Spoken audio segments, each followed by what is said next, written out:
Imagine a ship so massive, so indestructible, that its very presence on the ocean was meant to terrify enemies and symbolize the pride of an empire. A ship built not just as a weapon of war, but as a floating fortress, a city of steel and firepower designed to never bow before anyone.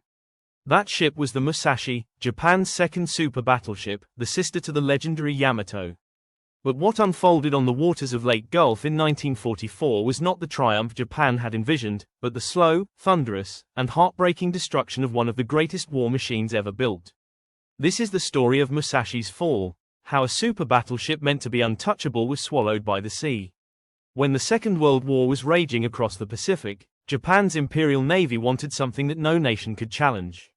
They sought to dominate not through numbers, but through sheer power. Out of this ambition came the Yamato-class battleships, the largest, heaviest, and most heavily armed warships ever constructed. Musashi, commissioned in 1942, was the second of this terrifying pair. She stretched 862 feet in length, displaced over 72,000 tons at full load, and carried 9 18.1-inch main guns, the largest naval artillery ever mounted on a warship. Each gun could fire a shell weighing over 3,000 pounds, capable of smashing through any armor in existence. On paper, Musashi was not a battleship, she was an empire at sea. Yet, as magnificent as she was, Musashi was born into a war that was rapidly changing.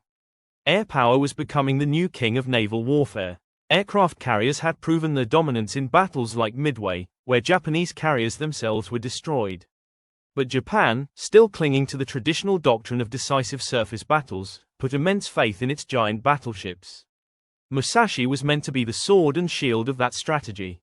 From the moment she was launched, Musashi was shrouded in secrecy. Japanese authorities guarded every detail, ensuring foreign eyes would never glimpse her true power.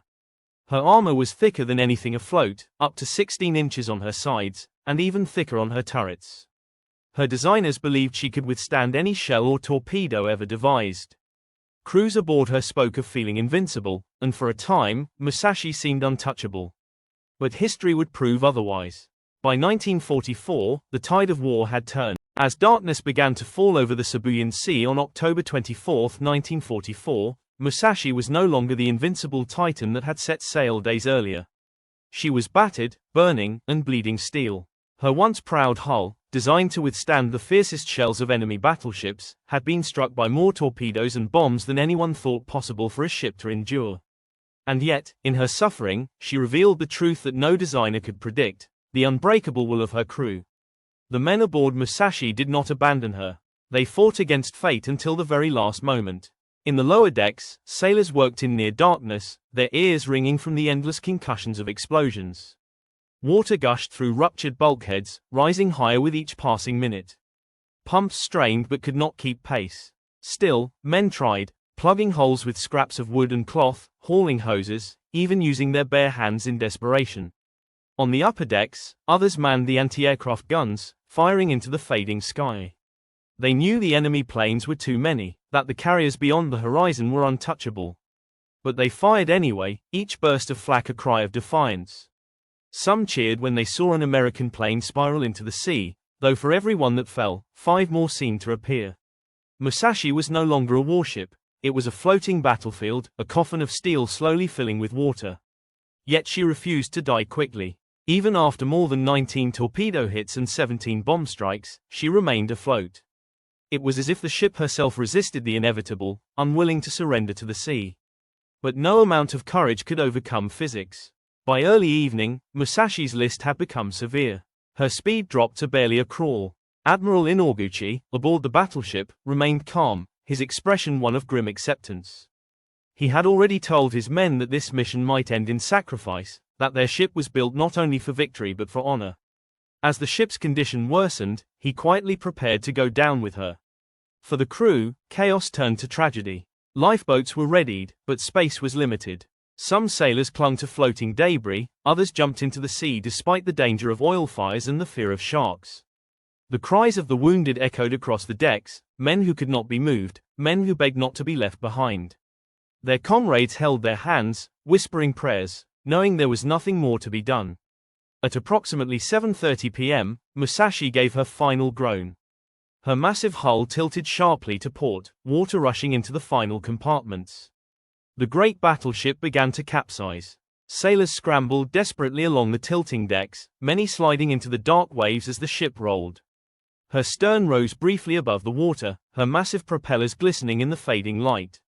Then, with a thunderous roar and a spray of seawater, Musashi slipped beneath the sea. The silence that followed was deafening. Only the sound of waves lapping against debris and the cries of survivors remained. In the space of a few minutes, Japan's super battleship, once the embodiment of naval supremacy, was gone. Over 1,000 men went down with her, including Admiral Inoguchi, who kept his vow to share the ship's fate. Around 1,300 others survived, clinging to rafts and wreckage until they were rescued by accompanying destroyers. For the survivors, the memory of that day would never fade. They had witnessed the destruction of their mighty ship, the pride of their navy, and the loss of so many brothers in arms. Many felt they had failed, though in truth they had fought with unimaginable bravery. The sinking of Musashi was not just the loss of a ship, it was a symbol of Japan's crumbling hopes. The Battle of Leyte Gulf raged on for days, and though Japanese forces inflicted damage, they failed to stop the American invasion. The loss of Musashi meant that Japan's vision of winning with giant battleships was shattered forever. From that moment, it was clear, the age of battleships was over. Aircraft carriers ruled the seas. The irony was cruel. Musashi, with her immense guns, never once fired them in a decisive surface battle against enemy ships, the very battle she had been built for. Instead, she was destroyed by swarms of planes, weapons that her designers had not fully respected. Her story mirrored Japan's own struggle in the war. Bold, proud, but ultimately unable to withstand the overwhelming tide of modern warfare. Today, Musashi lies in the depths of the Sibuyan Sea, discovered decades later by deep-sea explorers. Her wreck is broken but still awe-inspiring, a silent monument to the men who built her, sailed her, and died aboard her. Rust covers her steel, and her guns rest motionless, pointing into the eternal dark. Yet to those who know her story, she is not just a wreck. She is a reminder of sacrifice, of ambition, and of the cost of war. The crew's determination was extraordinary. Men struggled in the smoke-filled corridors, knee-deep in rising seawater, fighting to keep the pumps running. Others hauled the wounded to safety, their cries mixing with the roar of engine explosions. Officers' commands, urging their men to stay calm. Every sailor knew the stakes, every man knew THB his fin. By 3 p.m., Moose taken over a dozen torpedo hits and at least bomb strikes. Her speed dropped, she began to one side. The sea crept higher on her decks. And yet, she surrendered. Admiral, realizing slowing, reluctantly ordered her to turn back. The fleet pressed on toward Leyte, but Musashi lagged behind, wounded and vulnerable. As the sun lowered, another wave of American planes descended. By now, Musashi was staggering, half crippled, her great guns mostly silent. More torpedoes hull, more bombs.